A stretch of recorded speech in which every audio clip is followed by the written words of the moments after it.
Hi, Suzanne from Flatwearable Artisan Jewelry. In this video tutorial, I'm going to teach you how to make this triple strand bail. It is made out of sterling silver wire. So if you're looking to take your pendants to the next level, and you're working on a piece of sterling, you're creating a sterling pendant, or perhaps you have a silver plated piece that's really fancy and ornate and you wanted to do something extra special with it, this is really a nice bail here. So we're going to be using a product that I purchased from Rio Grande. It is called Pattern Wire Triple Shank. It is item 102320. I also put that in the description section underneath the video, and this is what the wire looks like here. It is 3 individual strands basically that are all put together into one piece of wire. So we're going to go ahead and get started with this. Alright, I'm going to show you this on silver plate. Since most of you work in silver plate, I want to give you techniques and descriptions and things for things you can use with silver plated jewelry. So we're going to do a soldering for a silver plated pendant. I've gone ahead and cut this out. This is a silver plate end of a fork actually, and it's really pretty and ornate, and so let's make just a really nice fancy bail to go with it. So what we're going to do is, you can buy this wire in whatever length you want. I know there's a minimum quantity. I'm not really sure what the minimum quantity is, and again the item number is 102320.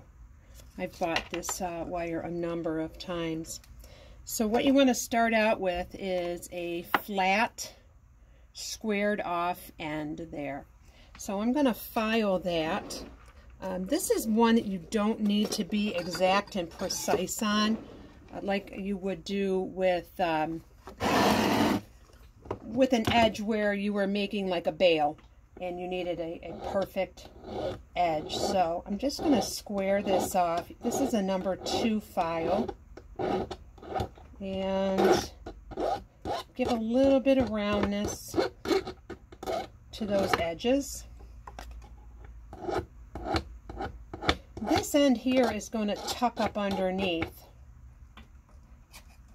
This is going to be the inside of the loop.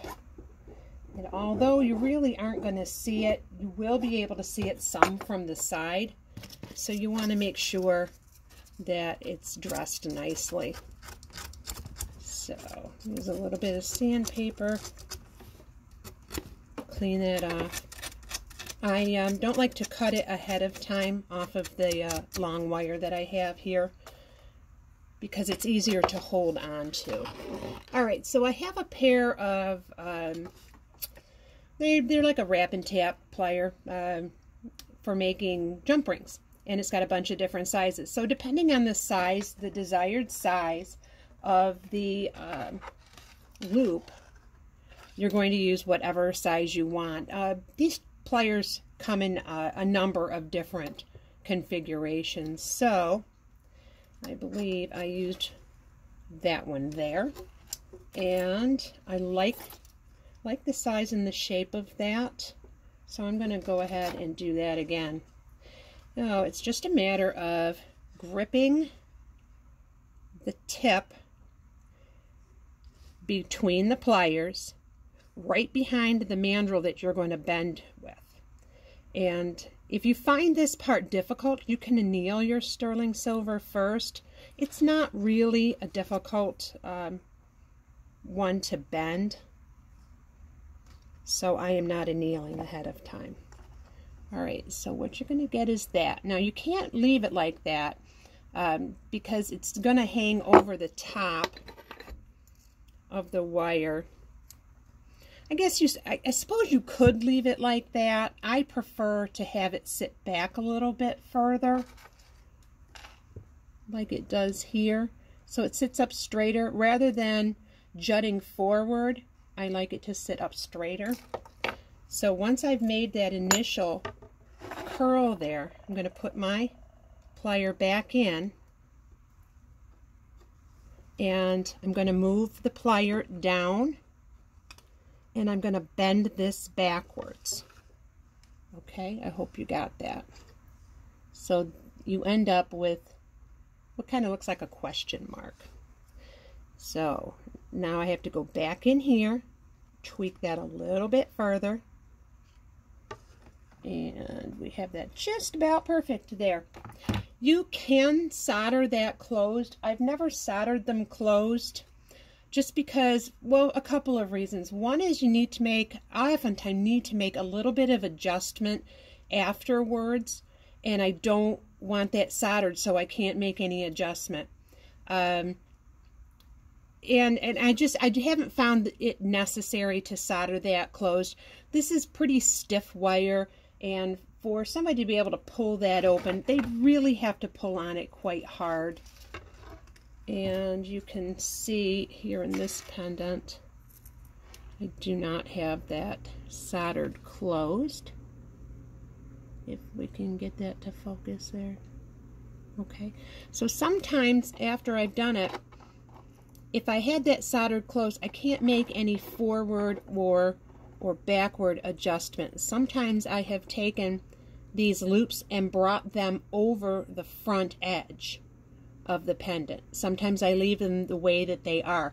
Just depends really on how it looks when I'm finished with it as to where I want it to sit. So you're going to need to cut this off, and you're going to want to cut this off a little bit longer than you think you're going to want it. You need to do some filing on it, and you see it's going to sit like that. You can cut this off, Dremel cut-off wheel, jeweler's saw. I have some really powerful flush cutters here from Keiba, K-E-I-B-A, and these puppies will cut about anything. So you don't want to cut it off so short that you don't have anything left to solder.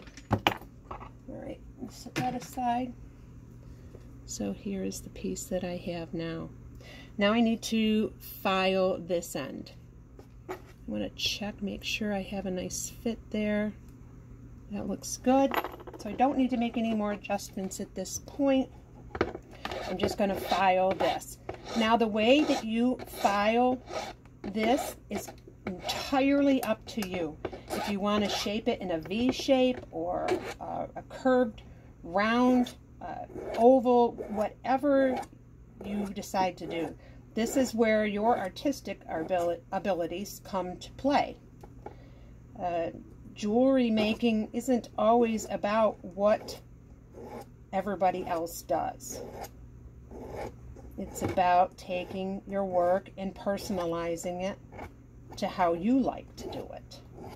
So I know you really can't see exactly what I'm doing here. I'm having to kind of use my bench pin so I don't have the camera right here. But I'm just going around and filing this so it is ready for soldering. And a little bit of sandpaper. Kind of put it down. Sand all the edges that I just filed. Make sure everything is nice and smooth.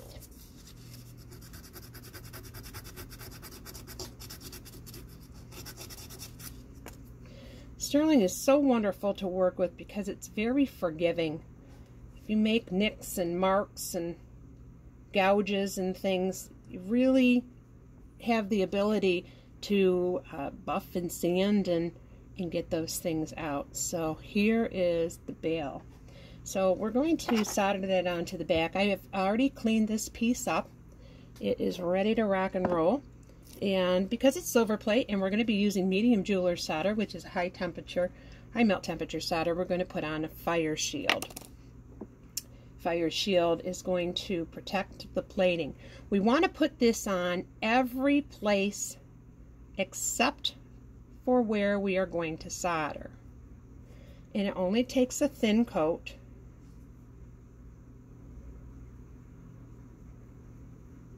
This product is really, it's amazing. The fact that we have the ability to solder on silver plate using high melt temp solder, traditional jeweler's solder, it's a fabulous product. Okay, so let me measure and see where I'm at, where I need to come down to. You can put a Sharpie marker where you want, where your bail is going to end, if you prefer. I'm going to see about getting as close as I can there. Alright, I'm going to include the side and the other side. Do not get it anywhere where you plan on soldering, because your solder won't flow. So in addition to this being a wonderful product for being able to go solder onto silver plate, it also prevents solder from flowing. So if you're ever in need of a product that will keep your solder joins from breaking apart while you're doing a next level of soldering, it's a great product to add to it. So what we're going to do is we're going to sweat solder. And let me set that aside. Sweat solder, we're going to put the solder on the bail itself. And then we're going to solder it to the main piece. And I'm going to cut myself some pallions of medium solder. Just some small pieces. I always say recommend you to cut a few extra pieces than you think you'll need, because somehow the soldering gods make them disappear. They'll go flying. Or you lose them in your pumice, or whatever the case may be, they disappear occasionally. So I'm going to be putting on Mighty Flex. I know this says peroxide, but I have put Mighty Flex into this here, into this bottle, so I can spray. So I'm going to spray both areas. I'm going to spray both the area that's going to be soldered and the area that we're going to put the solder on at this time. Alright, well, I want to dry up my solder, or excuse me, I want to dry up my flux till it becomes white and crusty. Okay, now I'm going to put my soldered chips on. And like I said, this is medium solder. Plenty strong enough. Actually, let me put a nickel under there. Nickels are great props. That way it's sitting up there a little bit higher, because otherwise my solder chips just want to roll off. So I would recommend, when you're first starting, to set your torch aside when you're placing your solder chips. You get a little more proficient, you can kind of do it all at the same time. So I'm switching from my tweezer to my solder pick. I'm heating this entire piece. Don't heat just the area that you want the solder on. You have to heat the entire piece. Okay, got that on there. Now I'm going to just spread it around. I want it to coat that whole area that we're going to solder on. Alright, and there's the little piece right there. Now I'm going to put it onto the back of my piece here, and again I'm going to use another nickel. I'm going to set my piece up on the nickel. Nickels, I can just tell you, they're just the most amazing little props. Just set that there. I don't want to touch the piece, obviously, because I heated it. It's blazing hot at the moment. I'm going to set this over here onto the pendant, and I'm going to make sure everything is squared up, because once it's on there, if it's on there crooked, you probably won't be too happy when you go to work with it and you find that it's a little cattywampus. So I'm going to make sure that's all nice and even there. I'll put the camera up here so you can see. Alright, Now we're going to apply the heat again. The torch. I use air acetylene for my jewelry soldering. It is one tank, one single tank. I like it because I don't have to maintain 2 tanks. The torch wand itself draws oxygen from the air around us and mixes it with the acetylene. I've been really happy with this so far. Alright, so I've got the piece heated up really nice right now. I'm going to focus on the area that we are soldering. What we're looking for is what we call flashing, and that is when you see shiny silver come out from underneath the bail there. When I see that flashing, I know that solder has flowed.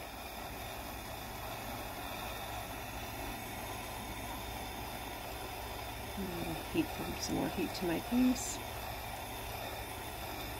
If your solder does not flow, there's usually a couple of reasons why.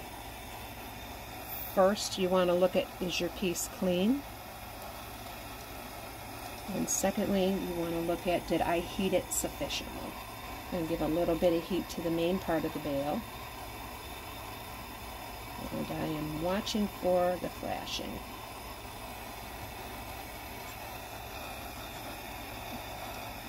Make sure it's pressed right up against my piece there, because as we know, solder doesn't work on gaps. So I want to make sure I'm attached there fully. And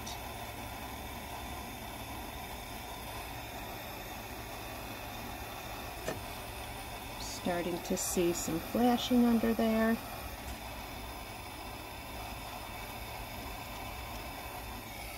Alright, give it a test. Good. The nice thing about jewelry soldering is it sets up fast, like really fast, unlike low melt temp solder. So you can test it immediately, whereas with low temp solder you have to let that cool down before you can even touch it or it breaks apart. Okay, so I do not want to cool that too quickly because we do not want to create what we call thermal shock. And that is where the temperature changes from really hot to cold, and what you end up with is the solder joint breaking. So I don't have my steel block handy at the moment, so I'm just going to let that cool down. Alright, and I'm going to quench it.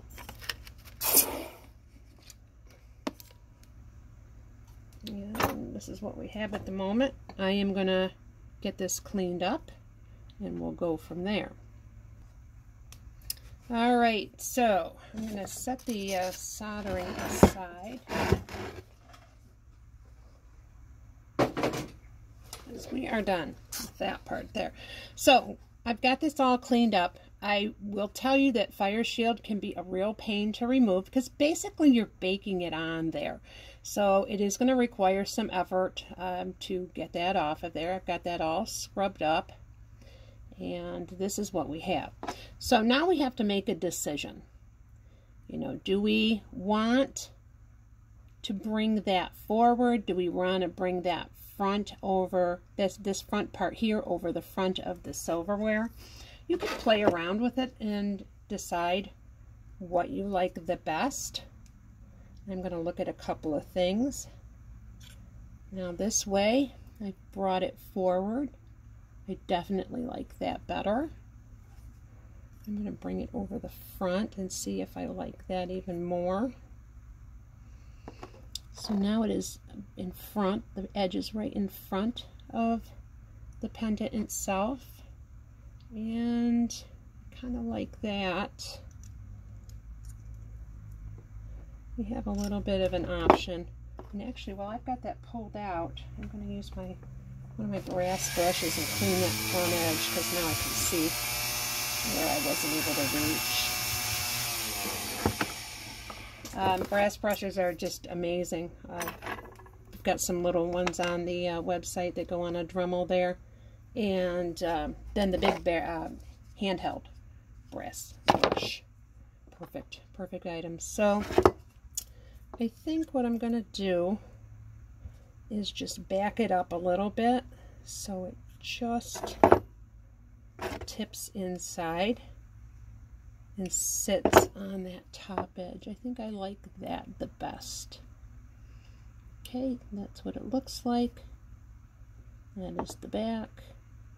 So the next thing we've got to do is we have to do some jeweler saw work. So I'm going to set up for that, and I'll show you what we're going to do. Okay, so I'm here at my bench pin. I've got my saw ready to go, and I'm going to now cut in between each of these pieces of wire. This is kind of how the magic happens. And if you do not use a jeweler saw, I know you probably can't see what I'm doing here. It's very difficult for me to show you exactly what I'm doing, but I'll pick it up every once in a while and show you where I am. Alright, you can see here, I'm starting to cut through right in here. Alrighty. Right in there.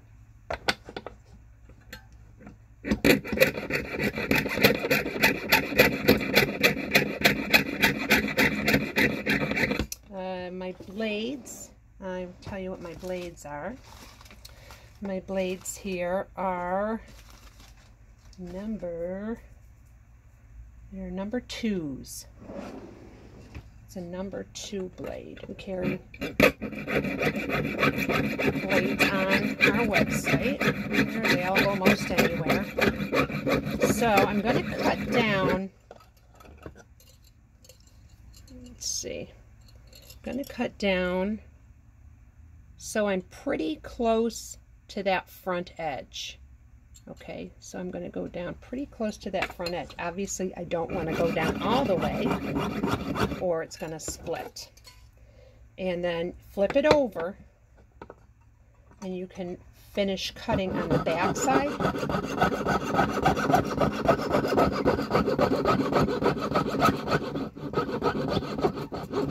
To right close by the bottom where the bail comes near the top of the pendant. I'm sure you can see that there. And do the same thing with the other side. There are a lot of videos on YouTube on how to use a jeweler saw, so I'm not going to go into detail about using a jeweler saw. A lot of fantastic artists that have some great videos. I would recommend Leslie Kale Villarreal, Nancy Hamilton, both have really great videos on using a jeweler saw. Okay, let's see if I got that even, and that looks good. All right, both of them are cut in the front. Flip that over, do the back. You can see it doesn't really take very long. You can lubricate, you don't have to lubricate. When I'm working on something that's really thick, I feel I need lubrication with my saw, and then I'll either use the liquid tool lubricant or beeswax. All right, I think we have got it. This is a New Concepts saw, if you're interested in what kind of saw that is. It's not an inexpensive, or excuse me, it is an expensive saw. It's not inexpensive, is what I'm trying to say. It is an expensive saw, but just like any other really good tools, they are investments. So this is called a bench knife, and what we're going to do is now we're going to split these loops apart. So you're going to wiggle it in there, and I'm going to turn and split that open. Same thing here, so wiggle that in there, turn, and split that open.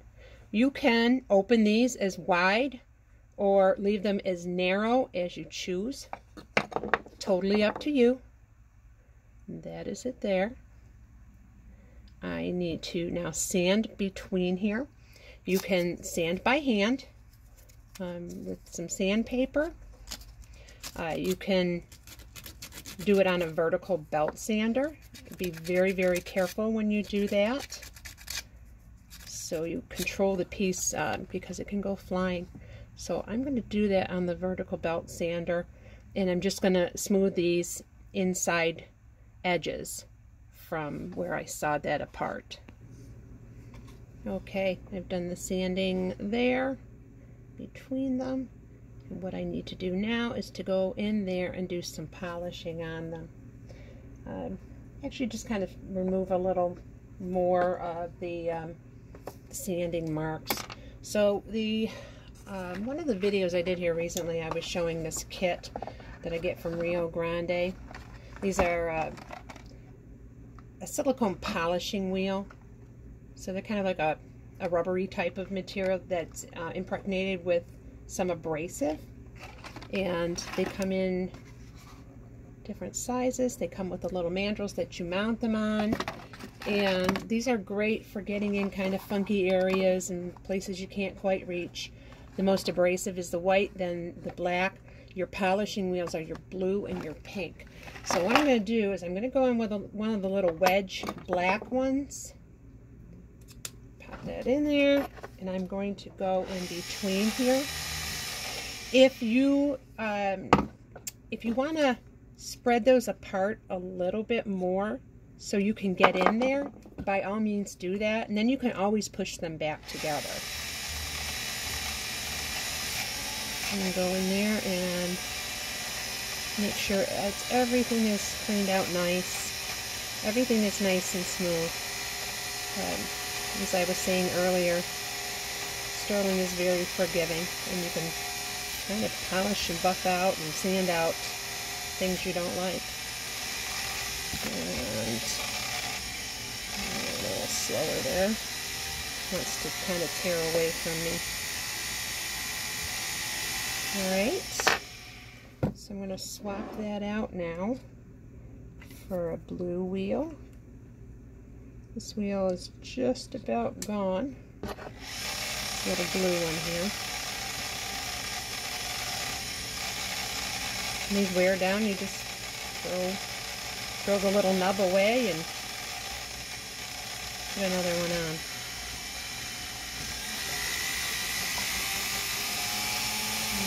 Alright.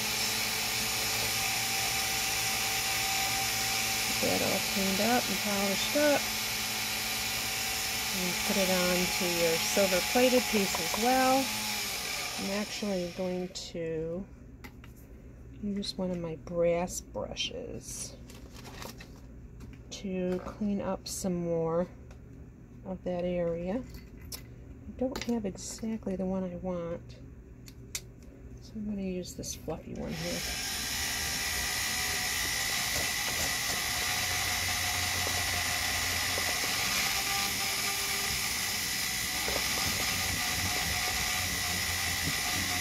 You can polish sterling to an amazing shine. It's really incredible. You do have to be a little more gentle with silver plate, or you're going to remove the plating.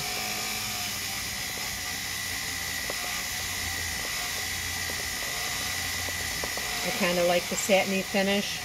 After you do this, you can go and put some white compound on your bench buffer or on a buff on your Dremel. And you can bring up the high shine that way. Start with your white and then go with your red rouge on another separate wheel. Okay, if you've got some marks on the inside you want to clean out, you know, the kit I was just showing you, it's got these long cylinder ones. You can go right in there and clean out. Whoops. These actually, you have to turn your Dremel in the other direction to use these, if your Dremel has that ability, because otherwise they spin off the mandrel.